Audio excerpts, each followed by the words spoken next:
Dumao ngayon sa Manila Port ang isa sa pinakamalaking barkong pandigma ng bansang France. At kung bakit nandito ito sa bansa, sa pagsaksi ni JP Soriano. Almost 500 feet ang haba at 6,000 tonelada ang bigat. Yan ang French frigate Brittany, isa sa pinakamalaki at pinakamalakas na multipurpose destroyer ng France. Narito ngayon sa Manila Port ang French Navy's destroyer para sa 5 araw na port call at bilang pagpapakita ng suporta sa Pilipinas. Nakatakda rin itong sumabak sa isang reduced maritime exercises sa Philippine Navy sa mga susunod na araw.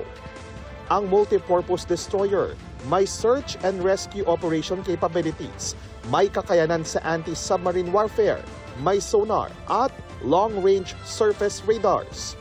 Sa laki ng destroyer kayang mag-land at mag-take off ng NH-90 helicopter na ito. Mula sa France, naglayag sa iba't ibang bansa ang barko, gaya ng Indonesia at dumaan din sa South China Sea. We started this momentum by a first patrol in the South China Sea to better understand both the maritime actors and the environment in this region. Deploying such a highly capable unit is quite a commitment for the French Navy. Ang pagbisita ng isa sa pinakamalaking barkong pandigma ng France, kabilang sa pinirmahang letter of intent na magpapalakas sa defense and security cooperation natin at ng France. Kabilang din ang commitment para maumpisahan na ang negosasyon sa isang VFA o Visiting Forces Agreement sa pagitan ng mga tropang sundalo ng France at Pilipinas. Para sa GMA Integrated News, JP Soriano ang inyong saksi. May panawagan si Pangulong Bongbong Marcos sa China at Amerika sa Defense Summit sa Singapore kung saan nagbigay siya ng keynote address. Tinanong din si Pangulong Marcos kung sa anong pagkakataon posibleng gamitin ng Pilipinas ang Mutual Defense Treaty sa pagitan nito at ng Amerika. Mula sa Singapore, saksi live si Chino Gaston. Chino?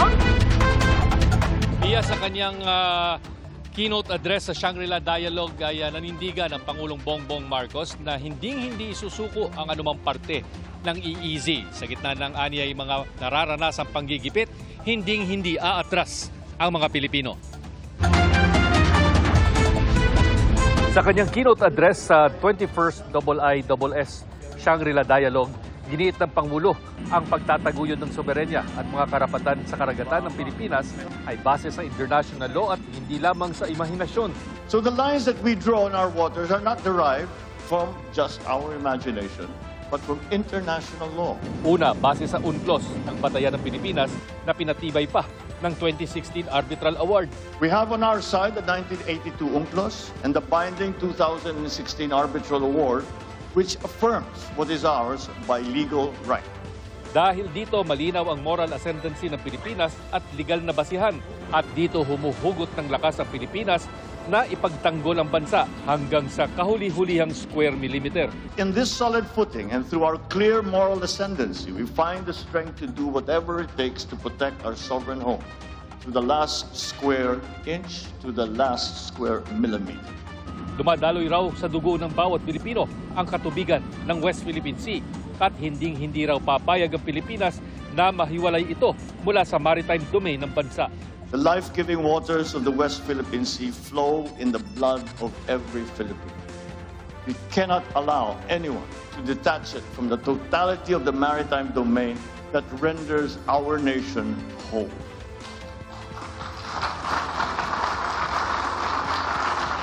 Bilang Pangulo nanumparaw si Marcos na ipagtatanggol ang bansa, wala siyang balak umatras sa commitment na ito. Ang mga Pilipino raw kasi hindi umaatras. As President, I have sworn to this solemn commitment from the very first day that I took office. I do not intend to yield. Filipinos do not yield. Sa kanyang talumpati, may panawagan din si Pangulong Marcos sa China at Amerika na aniyay mahalaga ang papel sa rehiyon. China's determining influence over the security situation and the economic evolution of this region is a permanent fact. At the same time, the stabilizing presence of the United States is crucial to regional peace. It's never a choice. Both countries are important. The continued stability of this region requires China and the United States to manage that rivalry in a responsible manner. Tinanong din si Pangulong Marcos kung masasabi na bang crossing the red line kung may mapatay ang isang Pilipino sa water cannon attacks ng China Coast Guard at kung anong hakbang ang pwedeng magiging dahilan para gamitin ang Mutual Defense Treaty sa Amerika. If there was an incident that ended up killing a Filipino serviceman, be they a Coast Guard or in the military and part of the Navy, well, that would be that would certainly increase the level of response. If by a willful act on a Filipino, not only serviceman, but even a Filipino citizen, if a Filipino citizen is killed by a willful act, that is, I think, very, very close to what we define as an act of war.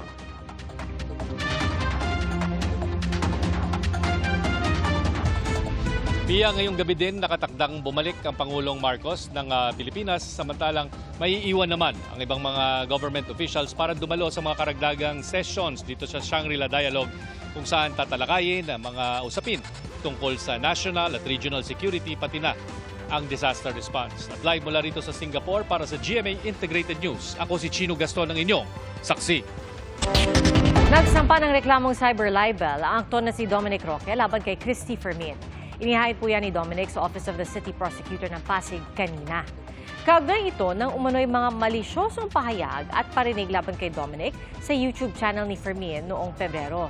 Sa isang pahayag, sinabi naman ni Fermin na karapatan ng sino man maghain ng kaso laban sa kanino man. May piskalya naman daw na huhusga sa asunto. Nandun ang laban at wala raw sa labas.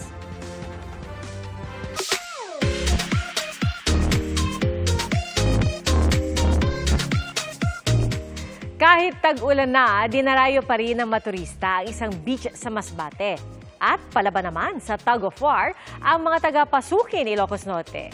Mga kapuso, makibiyahing saksi kay Chris Novello ng GMA Regional TV, Balitang Bicolanda.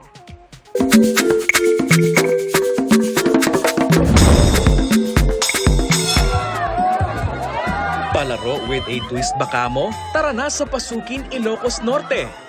Dahil ang kanilang tug of war ginanap sa Putikan. Effort kung effort ang mga kalahok para manalo lalo't madulas din ang kanilang hinihilang tali. Pero haggard man sa intense na kompetisyon, exciting pa rin ang kakaibang experience.